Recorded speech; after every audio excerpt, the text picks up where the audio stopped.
Sindh house Islamabad में चंद लोटों की security के लिए सिंध की एसएसयू पुलिस को वहां भेजा गया है। एसएसयू ये जरदारी फोर्स है। एसएसयू का फोर्स कमांडर डीआईजी मकसूद मेमन इस वक्त खुद इस्लामाबाद में मौजूद हैं। क्या कर रहे हैं वो वहाँ पूछना चाहता हूँ। एसपी अमजद हयात भी वहाँ चला गया। वहाँ कौन सी 15 की जरूरत है। एसएसयू फोर्स है जो कि जरदारी माफिया ने अपनी सिक्योरिटी के लिए, अपने मजमूम मकासद के लिए ये फोर्स तैयार की है। क्रिमिनल्स को भर्ती किया है, कमांडो ट्रेनिंग दी है।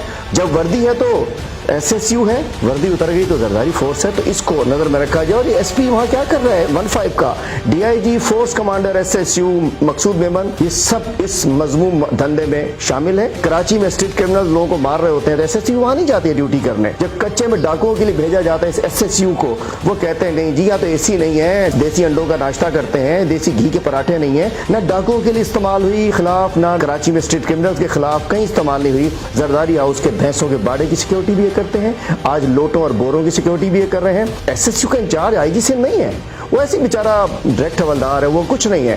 एसएसयू की कमांड कर्नल बाबर के पास से, बिलावल हाउस से चलती है। सिंध के आने वाले पैसों से एसएसयू को तनख्वाह देकर आज गंदे धंधे में इस्तेमाल करने के लिए इस्लामाबाद ले जाया गया है। हम इसकी मजम्मत भी करते हैं और मैं प्राइम मिनिस्टर ऑफ पाकिस्तान से कहता हूँ मकसूद मेमन जो कि जरदारी फोर्स का फोर्स कमांडर है, इनको पुलिस से निकाल देना चाहिए, डिसमिस फ्रॉम सर्विस होना चाहिए।